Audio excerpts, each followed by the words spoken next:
Good evening, everyone, and thanks for joining us on ARC Salt Lake. I'm Jamie McGriff. It's Tuesday, October 21st, and tonight we are taking an in-depth look at domestic violence here in Utah. With two major incidents this past weekend, we went to understand the experts, or went to the experts to understand how to be more aware. And before we do that, we're going to check in on the weather with our meteorologist, Sean. Hey there. Hey, yeah, it's pretty nice out there right now with temperatures here into the 50s and 40s. Definitely chilly. You'll need that jacket as you're heading outside, especially this evening, as those temperatures will cool off quickly, but not quite as cold as what we started with here, with many areas in the 30s and below freezing. So luckily not dealing with that right now, and expecting warming temperatures for those lows as well as we get into the day tomorrow. 49 in Bryce Canyon right now, some chilly temperatures there, 58 in Blanding, but we're still at 73 in St. George. A gorgeous sunset here, settling in with those temperatures throughout much of the day today have been fairly comfortable. As we head through the remainder of the evening into the overnight, those temperatures will dip down into the 50s for you, with mainly clear skies, and eventually some changes for southwestern Utah tomorrow, which we'll talk about coming up. We've got the Utah Mammoth game this evening, and temperatures across the Wasatch and the Delta Center. Downtown 50s, cooling off into the 40s as you're heading home. Those rain chances, though, they're low for us here up towards the north, but look at those high rain chances as we head into the weekend. We'll talk about more of this coming up. My first alert weather forecast. The root of any domestic violence relationship is power and control. A heated argument that started over a text message is what police say led to a car crashing into a West Valley Church of Jesus Christ of Latter-day Saints building, and this happened over the weekend. Beneath the surface, experts warned it's a sign of deeper issues often seen in young relationships. Kimmy Wolf with the Utah Domestic Violence Coalition explains how young people can detect the difference between normal conflict and abuse. It's not one argument where they disagree on where to eat dinner that night. This is kind of an ongoing situation. So this goes beyond the normal conflicts that someone might expect in a relationship. But when I like to think that when you are fearful of your partner, that's where those are huge red flags for anyone. Another domestic violence incident this past weekend, this time in Ogden. 16-year-old Hezekiah Plummer will be charged as an adult for the murder of his 15-year-old girlfriend. The pastor of the victim's family says the loss is devastating for the family. Absolutely devastating. I can't even really put words to how heartbreaking it really was. This is something no family should ever have to endure. It's frustrating for me to see incident after incident when it's a tragedy for everyone involved. Representative Galen Binion, whose family has experienced domestic violence, has been working on bills to combat the issue. One of them requires police to ask certain questions to see if someone is in danger. It's called a lethality assessment protocol.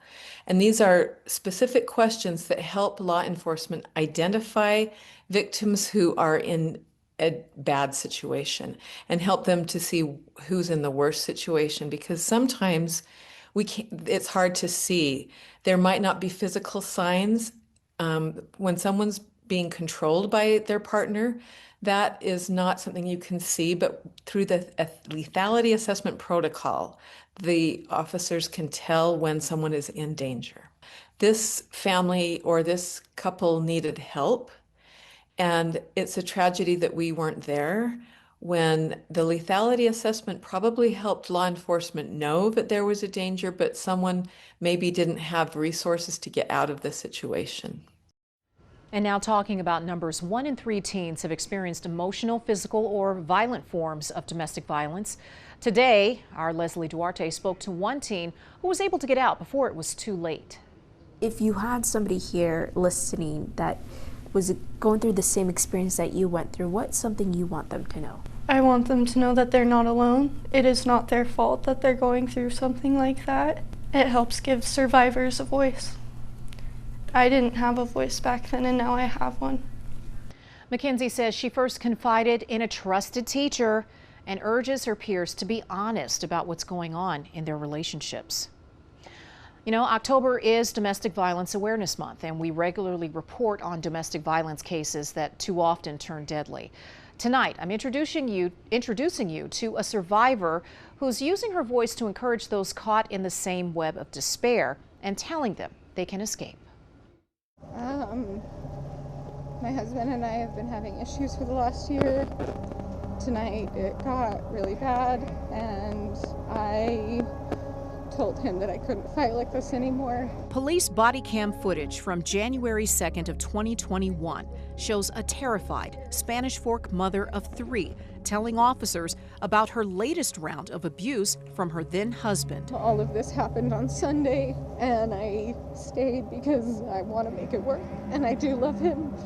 He got angry again, and I got scared, and so I told my kids, like, let's go to Grandpa's for a little bit. Like, I don't want to leave. I love Dad. I don't want to do this, but I'm scared, and I shouldn't be scared. In this moment, Lindsay Hackford decided to get out and stay out of her abusive marriage. He threw my stuff in garbage bags and pushed me out the front door. My kids wouldn't leave because they were scared. I hate this. I did this a year ago with Spanish Fork Police, and I am terrified. I just want my kids, and I want to leave. I don't want to be here. I'm terrified. I'm so scared. Not long after this encounter, Lindsay got the help she needed. As soon as my jury trial concluded, I had received services from the Refuge Utah, and when I left, they were able to get me and my children into an apartment within 6 days of his final arrest. According to the National Coalition Against Domestic Violence, each year, an estimated 10 million people are physically abused by an intimate partner. And the first time that he got physical with me was October 31st, 2019. More than 1 in 3 women and 1 in 4 men in the U.S. have experienced rape, physical violence, and/or stalking by an intimate partner in their lifetime. And I did go stay with my parents, and I did tell them, you know, he hit me, he was physical. They knew all of that, but I chose to go back. And when I did go back, I cut them off completely. I had no communication with them from Christmas until after his arrest. I think it was a couple days after his final arrest that I ended up calling them. Women generally experience the highest rates of intimate partner violence from ages 18 to 24 and 25 to 34. Did he hit you tonight? Earlier today, he got in my face and grabbed my face when he threw me out the door, shook my face and threw me out the door. Lindsay falls in that statistic, but came out a survivor and sharing her story. I want people to understand why I made the decisions that I made, why I stayed with someone for 18 years that I thought loved me, that clearly didn't, and everyone on the outside could see it. So I was gone for 6 weeks, and I went back, and when I went back, I was still the only one employed, but he removed my name from the bank account. Well, and I remember the last year, I didn't leave because I didn't love him. I left because I know I would have died if I would have stayed. Lindsay's past pains couldn't overshadow her now elevated life with her new husband and their expanded family. He was a firefighter for 18 years, and I think it just allowed him to show up for me and my children in a way that no one else could, because he had seen the worst parts of the world and trauma and things that normal people can't tolerate. And no matter what we said, no matter what emotion we were feeling, he was able to hold space for all of us. Lindsay's message is simple. There's hope, and she knows she's reaching people. I have so many people that message me and just say, like, I wish I was that brave. I wish that I could say the things that happened to me. And I think it just makes me kind of angry, because that was my life. I didn't ask for any of that to happen to me, but I should have every right to talk about my experiences.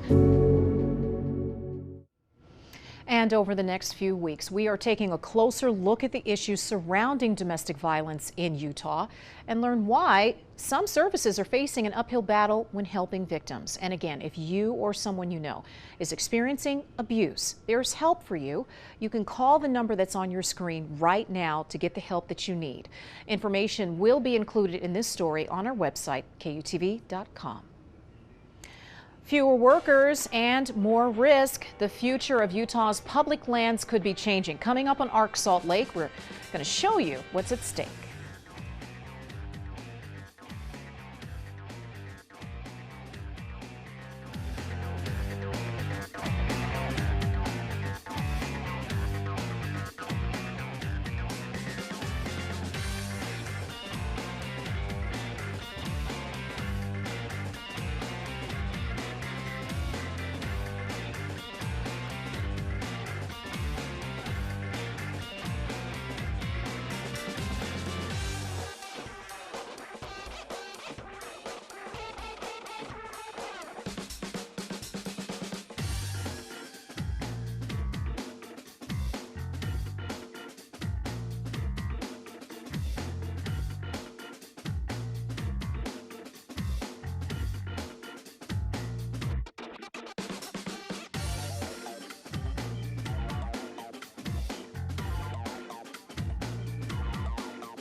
Today marks 21 days since the start of the federal government shutdown, and there's no end in sight.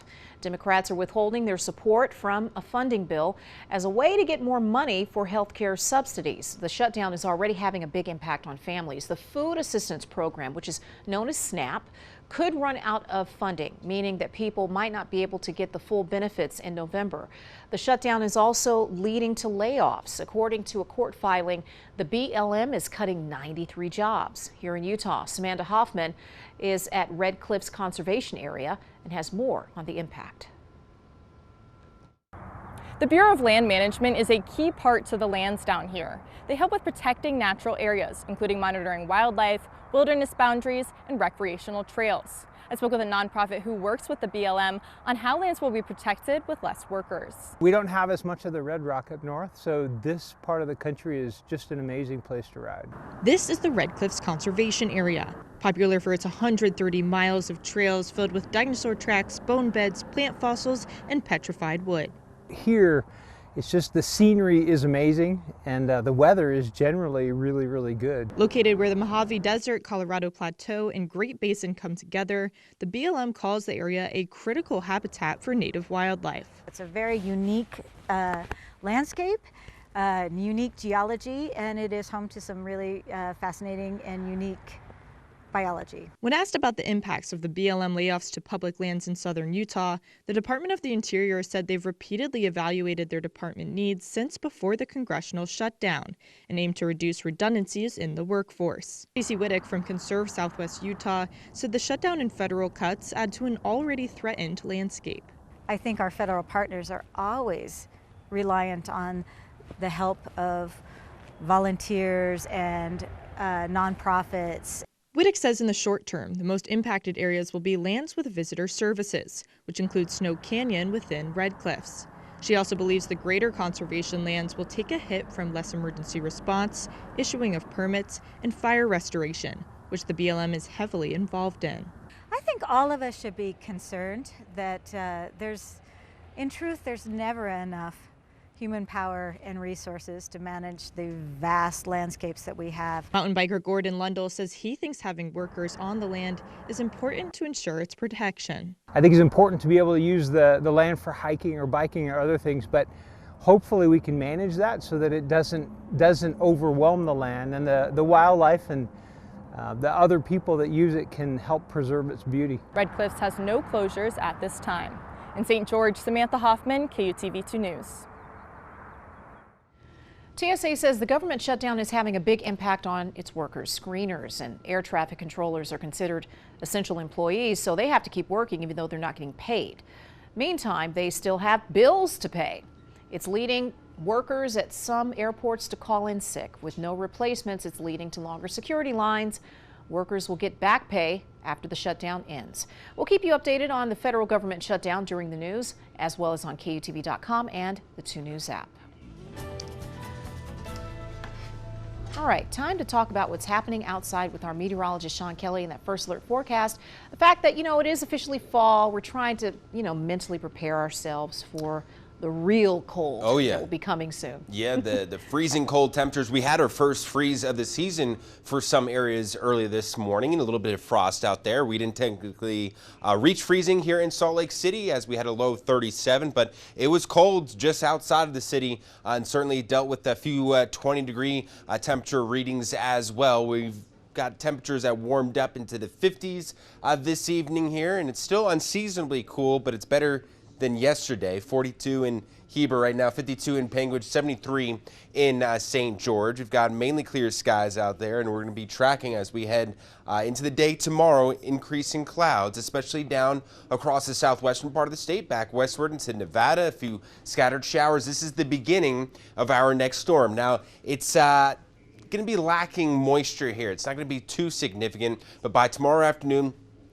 just a stray shower across the state. As we make our way into tomorrow evening, we can maybe see a sprinkle or an isolated shower here further up towards the north, but the bulk of this precipitation is still back out over Nevada. It's tomorrow night into Thursday morning where we see the best chance for rain.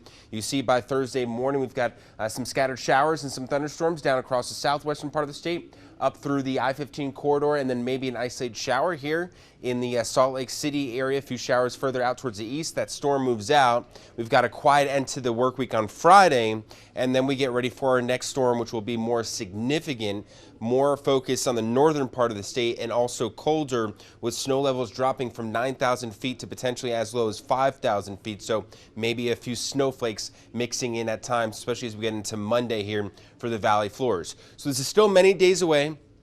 The models are still really not in the best agreement on this, so we'll continue to keep you updated here in terms of the intensity and the track of the storm. For right now, it looks like storm number 1, a few tenths of an inch of rain will be possible, with the best chance of rain down towards the south, but storm number 2 will be focused up towards the north, and we could see about a quarter to a half an inch of rain. And again, for the mountains, we could see maybe with this storm for the weekend about 3 to 6 inches of snow. So the models will continue to jump around, but for right now, that's what we're looking at here with that storm that will give us a fresh blanket of snow for the mountains. The lows overnight were down into the 40s and 30s for much of the state. Highs tomorrow into the 60s. Again, a few isolated showers and storms down across the southern half of the state. A lot of sport events this week, including this upcoming weekend. We've got the Bank of Utah Championship out at the Black Desert Resort, and it's going to be a little stormy for the start of that, but plenty of warm temperatures here in the St. George area each and every day, basically heading into the weekend. We'll be into the 70s and then the 60s as we head into early next week, so a little bit cooler. And then across the Wasatch Front, we're into the 60s as well. Big change in the temperatures on Sunday with that storm moving in, and maybe a mix of rain and snow possible here on Monday with temperatures staying into the 40s. Chilly, chilly, chilly. Okay, thank you so much, Sean. A big goodbye is coming to Park City, coming up on Arc Salt Lake. What's next for Utah Film Festivals, and how Sundance organizers plan to honor a Hollywood legend?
Okay, so looking ahead to next year, Sundance Film Festival is wrapping up. Sean? I know, I still haven't gone. I know, I need to go too. So the final event is in Park City, and the final year will include a Park City Legacy program featuring archival screenings and special talks and an event honoring the founder, Robert Redford. Yeah, Redford passed away back in September. The final Sundance in Utah will take place from January 22nd until February 1st. The 2027 festival will happen in Boulder, Colorado. All right, the Utah Jazz just announced plans for a brand new practice facility. It's going to be built in Sandy at the Shops at Southtown, right next door to the new hockey complex. The new facility will include 2 full-size basketball courts, a team locker room, and state-of-the-art workout and training spaces for players. There will also be a joint space where basketball and hockey players can get together and interact with one another. It should be open in less than 2 years. The Jazz kick off the regular season tomorrow night at the Delta Center against the Los Angeles Clippers. If you don't have tickets, you can watch the game for free on our sister station, KJazz Channel 14, and tip-off is at 7. That's right. That facility looks amazing, by the way. It does. 2 years, though. Pretty cool that they can hang out with some Jazz players and hockey players as well. Yeah. So hopefully they will have a good season as well. I'm hoping. Looking We need pretty a good good season. already. Yeah. Yeah. All right. Well, thank you so much for joining us. We will see you again tomorrow.